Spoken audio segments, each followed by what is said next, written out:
Bonjour Diane, tu enseignes le bouddhisme en Occident. Qu'est-ce qui te paraît important lorsque tu transmets le dharma aux étudiants occidentaux? Lorsque nous enseignons au Québec ou bien en France, c'est important de comprendre la culture. Et nous devons comprendre d'où nous venons aussi et aimer notre propre culture.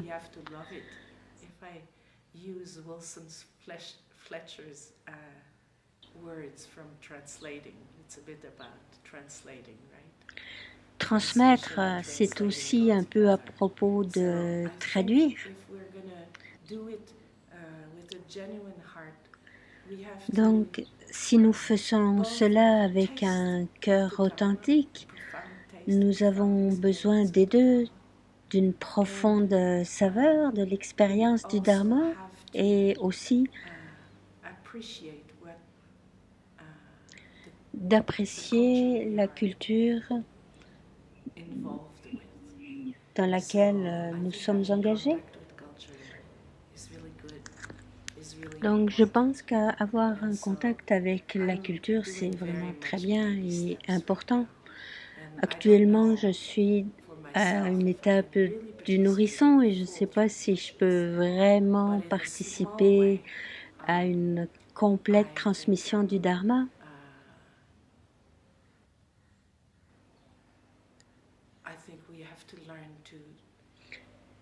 Mais je pense que nous devons apprendre à traduire plus que les mots. Dans la transmission du Dharma en Occident, qu'est-ce que tu vois comme beau développement et quels sont les défis?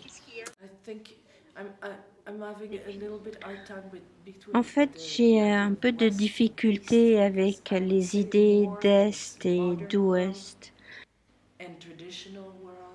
Je parlerai davantage d'un monde moderne et d'un monde traditionnel parce que je vois les Népalais qui vivent des situations très similaires que n'importe où ailleurs. Il y a un monde moderne qui explose partout et c'est sûr qu'il y a un parfum différent. Et je pense que la transmission qui se fait actuellement est une transmission traditionnelle vers une société contemporaine. Et je pense que cela arrive autant dans le monde tibétain que dans le monde népalais, que dans les contrées de l'Ouest. La dynamique des pays occidentaux, spécialement au Québec par exemple, il y a une grande résistance par rapport à la religion. Et c'est vraiment l'aspect spirituel qui connecte les individus avec leur plus intime expérience. Et ça arrive maintenant parce que on est vraiment projeté à l'extérieur, très stimulé par les informations. Et parfois nous sommes déséquilibrés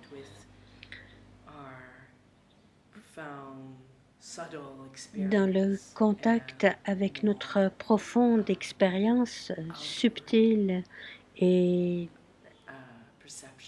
la perception du monde extérieur. Donc, s'il y a quelque chose que le Dharma nous apporte aujourd'hui, c'est de nous rappeler cet aspect-là de notre esprit, ou la vie de l'esprit, ça nous rappelle ou que le cœur est en vie. Dans ce sens-là, je pense que c'est une des choses les plus merveilleuses qui nous est apportée. Et je ne suis pas sûre maintenant à propos des désavantages, parce que je pense que nous sommes vraiment très jeunes. On pourra voir d'ici 500 ou 300 ans, parce que le Dharma n'est pas instantané. Il est tellement profond, subtil et intime à chacun, chacune, que cette expression va faire ce qu'elle va faire dans ce contexte à travers les siècles.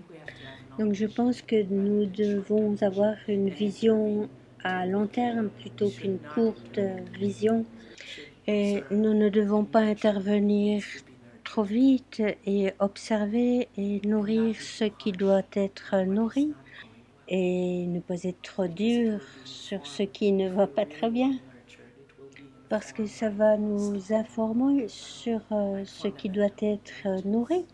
Ça va nous informer sur quelque chose de plus profond, comme notre intelligence fondamentale. Quel conseil donnerais-tu aux femmes qui désirent étudier intensivement ou pratiquer intensivement ou faire une retraite à long terme?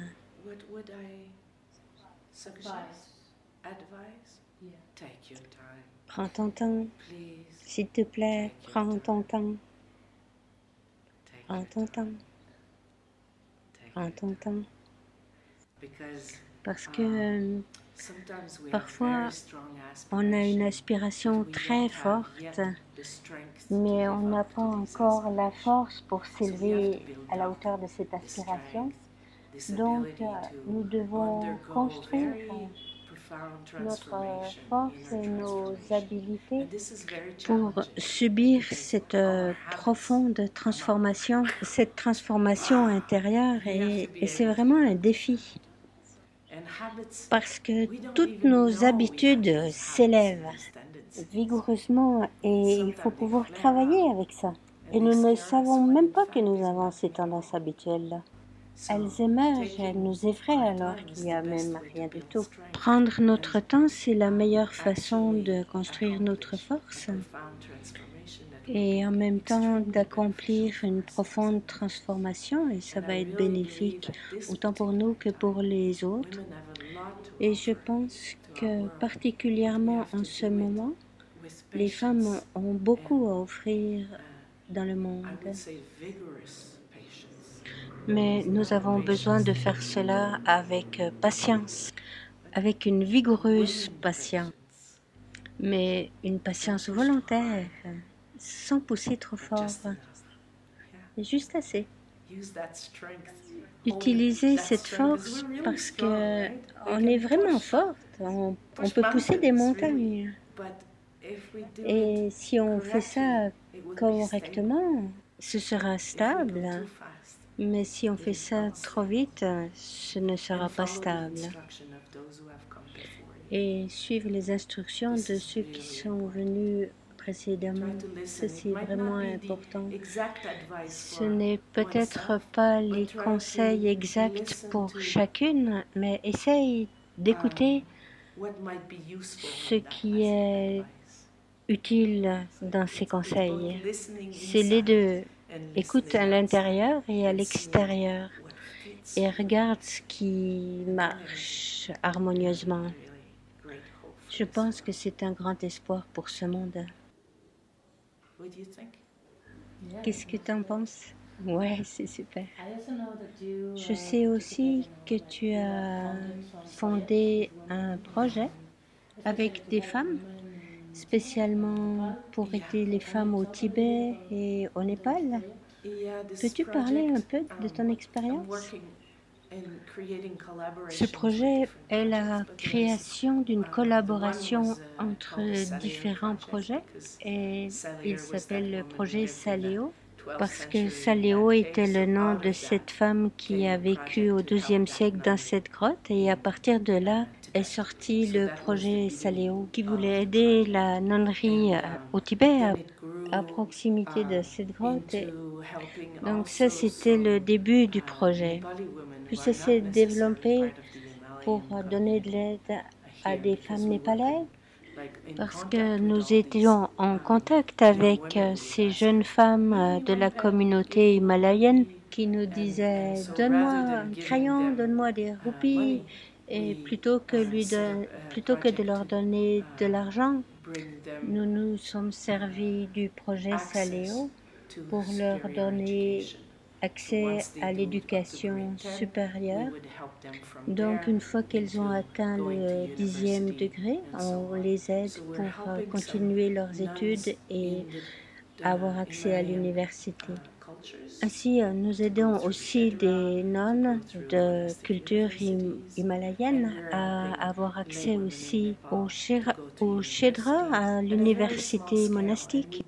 Et quand on paye l'université pour ces femmes laïques, et on va à l'école main dans la main, on donne l'argent et on demande un reçu. Et c'est vraiment un projet avec des petits moyens, mais c'est très inspirant parce que nous avons changé des vies. Et nous travaillons aussi avec des jeunes femmes au Bhoutan qui vont aussi à la Shedra. Et il y a aussi une autre organisation qui s'appelle la Fondation des femmes du Népal, que nous aidons aussi pour apporter de l'éducation, spécialement pour les jeunes femmes qui sont sans parents ou dans la rue ou qui subissent de la violence. Il y a des situations dramatiques ici pour les femmes. Et donc, on aide la Fondation des femmes du Népal à leur donner un peu de répit. Et cela nous amène tellement comprendre la culture et voir ce qu'on peut faire. On amène tellement peu d'argent et ça amène tellement de grands bénéfices. C'est vraiment une grande joie.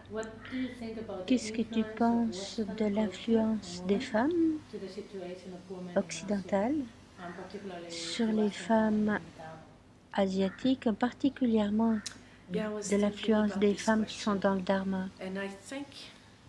Oui, je pensais à ça et je pense que pour nous qui sommes engagés dans le Dharma, nous sommes influencés par les femmes d'Asie autant que nous les influençons. Ça va des deux côtés.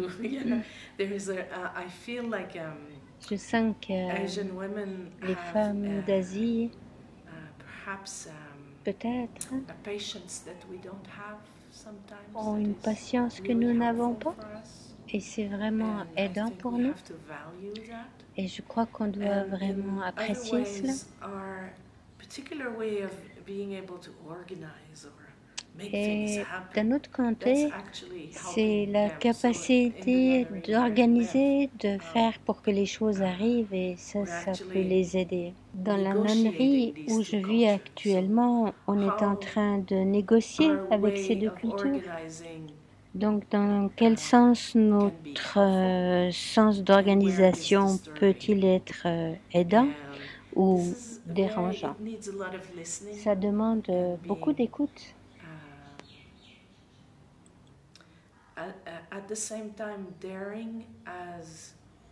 Et en même temps, il y a beaucoup de respect. Mais je pense que travailler ensemble, c'est vraiment excitant. Et ce mélange de cultures, c'est merveilleux. Et je sais cela parce que quand je rentre chez moi, 3 mois, quand j'enseigne pas au Népal, j'ai intégré, j'ai quelque chose dans le corps de Népalais, de Tibétain, et les gens répondent à ça. Et c'est pas moi, c'est juste cette influence, cette couleur, et c'est tellement merveilleux. C'est comme faire des ponts entre ces cultures. Et on ne sait même pas qu'on fait ça. Hein? J'étudiais à l'Institut de Naropa et mes deux directrices, qui étaient Judith Zimmerbrand et Barbara Deli. Barbara Deli, on peut dire que c'est elle qui a organisé la pratique de danse contemplative. Et Judith Zimmerbrand regardait aussi l'énergie féminine dans le bouddhisme. Et donc, c'était vraiment une combinaison extraordinaire de ces deux directrices. Quand j'ai rencontré Rinpoche, je faisais ma maîtrise et j'orientais toutes mes pratiques autour de la mort, du Che, et je passais beaucoup de temps à Pashupatinath. Et Rinpoche, qui était aussi un Chepa, avait pas mal d'expérience dans cela. Et il m'encourageait à continuer. Et je suis allée en Inde, à Bénarès, et j'ai passé pas mal de temps là. Et puis au moins 3 mois à Pashupatinath. Puis il m'a envoyé au Tibet, où il y a une place qui s'appelle Drikontil, et où se pratique toujours un rituel funéraire. Et j'ai été là-bas et il n'y avait pas de bus à ce temps-là. Il y avait vraiment très peu de touristes. Ainsi, j'ai voyagé en faisant du stop. Mais le stop, c'était pas si facile parce qu'ils ne voulaient pas t'embarquer. C'était pas si facile et des fois, on avait besoin de stopper les bus, non pas les bus, mais les camions, et de se mettre carrément devant et d'arrêter ainsi le camion. Ainsi, il y en a un qui sautait à l'arrière du camion et ils étaient obligés de s'arrêter. C'était donc très stratégique et très amusant. Et donc, Trigung est à peu près à 4 heures de Lhasa. Et on a passé quelques temps là-haut et il y avait des expériences assez puissantes. Et voir aussi l'approche traditionnelle, mais parce que j'étais aussi dans les arts, dans la danse, dans le mouvement, il y avait aussi une relation avec le corps. Et dans les arts, nous avons aussi une grande relation très puissante avec le moi que nous poussons en avant.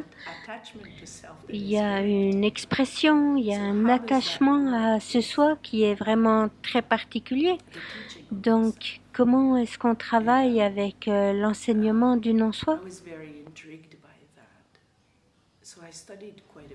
J'étais vraiment intriguée là-dessus et donc j'ai étudié l'enseignement sur le non-soi et comment l'attachement à une certaine expérience de l'aspect physique peut être un obstacle et comment il peut être aussi une opportunité d'ouverture au non-soi.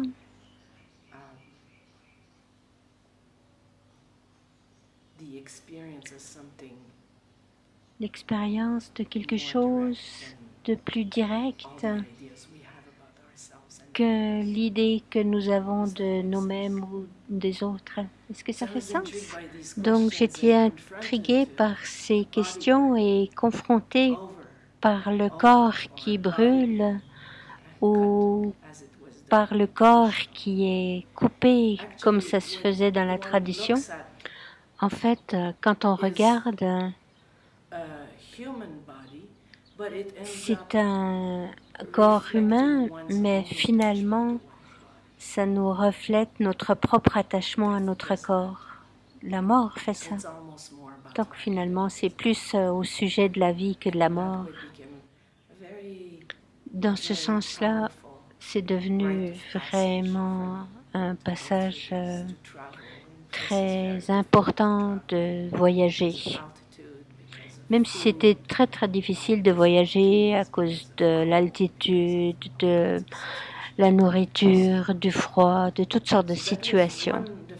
Donc c'était une des premières instructions que Khenpo Rinpoche m'avait données, d'aller à Trigung pour continuer ma réflexion.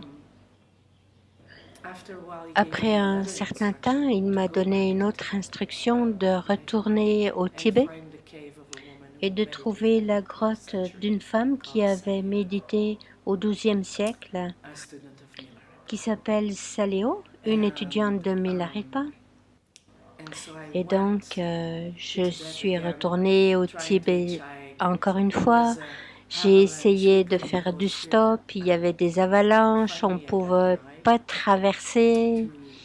Et finalement, j'ai eu une rame jusqu'à la cave de Milarepa, qui n'est pas très loin de Nyalam.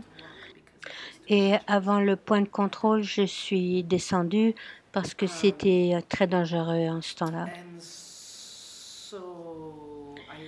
Et j'ai marché et finalement, je suis passée à travers multiples situations et j'ai trouvé la grotte de Saléo. Et j'ai pu rester là et méditer. T'as trouvé toute seule ou bien t'avais un guide? J'ai demandé au moine qui était à la cave de Milarepa et j'avais une lettre de Khenpo Tsultrim Gyatso Rinpoche. Et quand tu as une lettre d'un Rinpoche, c'est vraiment précieux.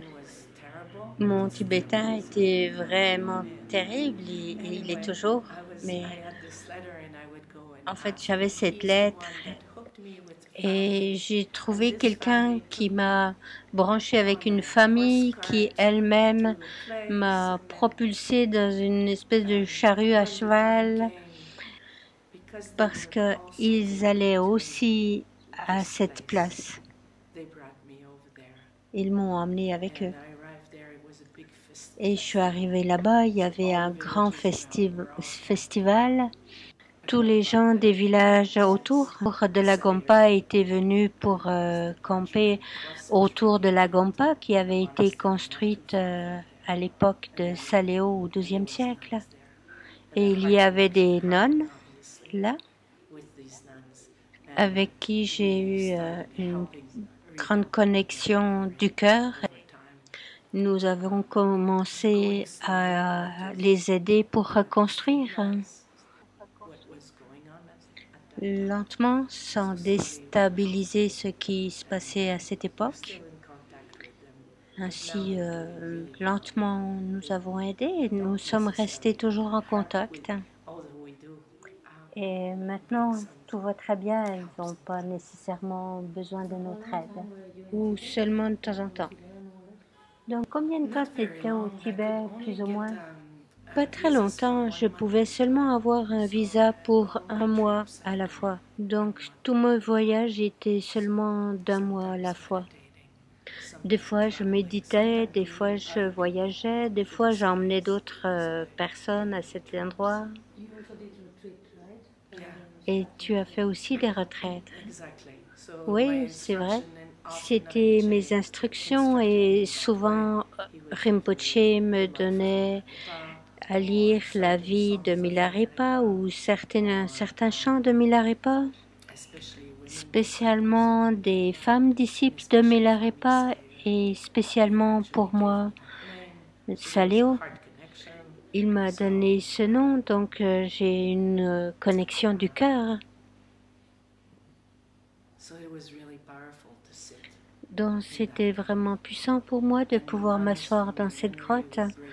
Et le nonne m'apportait des lampes à beurre, mais c'était tellement froid, tellement froid. Est-ce que tu dormais dans cette grotte? Oui, oui, je dormais dans cette grotte. Donc les nonnes t'apportaient des repas? En fait, elles sont seulement venues au début et à la fin pour chanter avec moi. Et au début, on apportait des affaires. Ah, oui, elles m'ont apporté de l'eau chaude, oui, tu as raison. Et évidemment, la nourriture qu'elles m'apportaient, évidemment, moi, au début, je mangeais pas de viande. Et c'était comme de la viande séchée, non du mouton, mais de la chèvre, séchée au soleil. En fait, la viande séchée au soleil de chèvre, et il fallait comme la mâchouiller.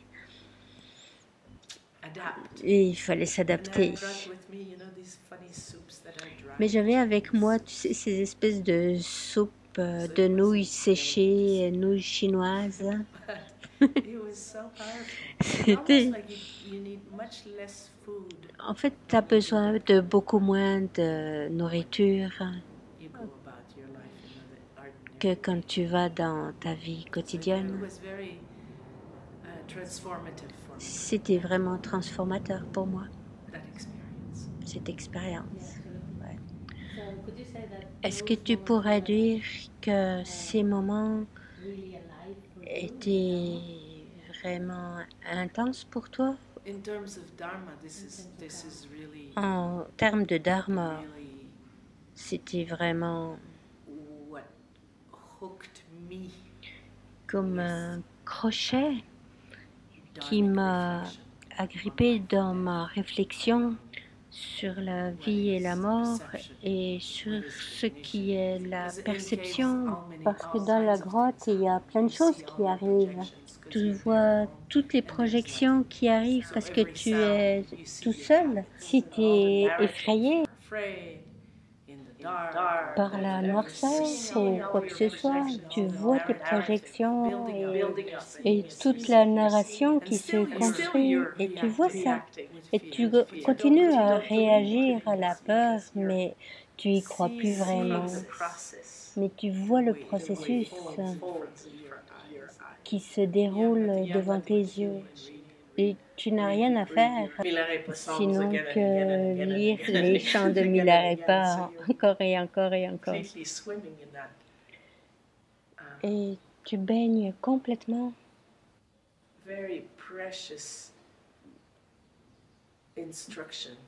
dans ces précieuses instructions du Dharma, dans cette sagesse du Dharma.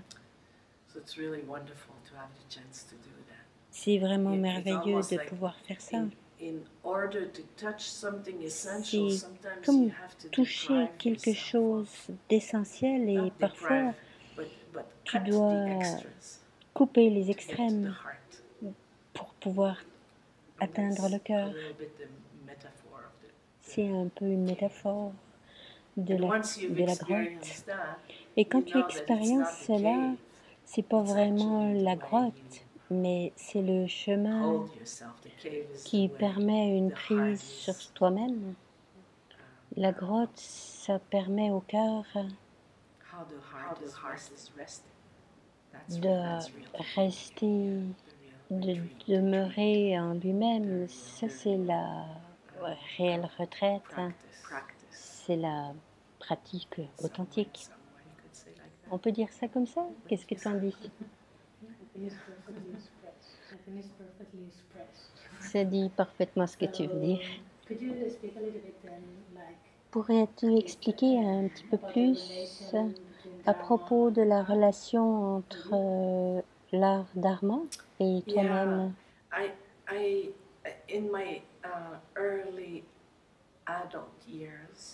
Quand j'étais jeune, j'étais vraiment attirée par l'art et l'expression artistique. Et j'étais très engagée dans la création. Mais d'un certain point, j'avais plus de souffle parce que j'avais l'impression que je devais toujours trouver quelque chose de nouveau. Le processus artistique est très demandant parce que quand tu crées quelque chose, tu es toujours en train de raffiner, de créer. Et j'avais pas une discipline d'un certain point de vue. Et j'allais jusqu'à mes limites et au-delà. Et d'un certain point de vue, le Dharma m'a appris la discipline, comment utiliser cette énergie. Et c'est à propos de la présence plutôt que de la production. Et en fait, l'expression artistique est une façon d'amener soi-même à maturité. Pour moi, c'est une partie de la nature humaine. C'est pas à propos qu'on soit artiste ou pas. Bien sûr, il y a des personnes qui se dédient à l'expression artistique. d'une manière très intime. Mais le jus de la création est pour tout le monde.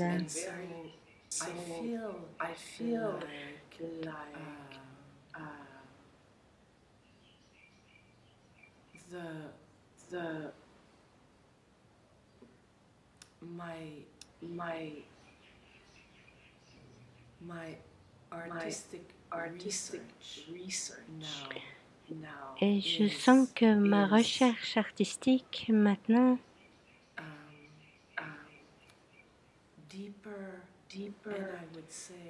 est plus profonde et je pourrais dire moins confuse de ces projections à propos de ce qui est créé ou de ce que la création reflète de moi-même. Et si tu travailles à produire quelque chose, est-ce que c'est le résultat de toi-même ou de causes et conditions? Donc, j'ai pas besoin de m'attacher à cela, puis si c'est aimé ou si c'est pas aimé, ça cause tellement de troubles et de tourments. Donc, je sens que le Dharma a beaucoup à apporter dans ce sens-là. Et je ne pense pas que le Dharma a apporté quelque chose de vraiment nouveau dans l'expression de la forme ou dans une expression artistique. Mais je pense qu'il informe l'artiste dans sa recherche, dans son expression. C'est davantage dans l'expression que dans le produit. Donc, quand je travaille avec l'art, c'est davantage dans le sans-forme que dans le monde de la forme. Dans la pratique du mouvement contemplatif, ce que j'aime faire, c'est apporter les deux, les instructions que Khenpo Rinpoche m'a données. Quand j'allais voir Rinpoche, très souvent, il me demandait de danser avant de poser ma question.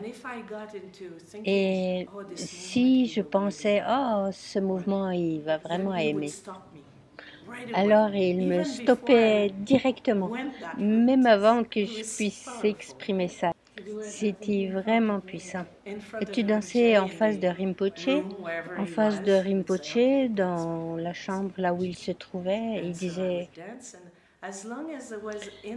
tout pendant que je dansais dans la présence et dans la spontanéité du mouvement, il ouvrait l'espace. Et dès le moment où je pensais, ah, je vais faire ce mouvement que j'avais fait l'autre jour, il va vraiment aimer parce que si l'esprit il est toujours en train de fabriquer quelque chose, alors il me stoppait directement, il me disait, ok, assieds-toi, pose ta question. Ainsi, je recevais une instruction, l'instruction de travailler avec la présence plutôt qu'avec la projection ou bien en train de deviner si quelqu'un aime ou aime pas, ne pas tomber dans la forme. De cette façon-là, je suivais ces instructions et il y en avait d'autres. J'utilisais aussi les instructions de Barbara Deli parce que j'ai étudié avec elle à l'université de Naropa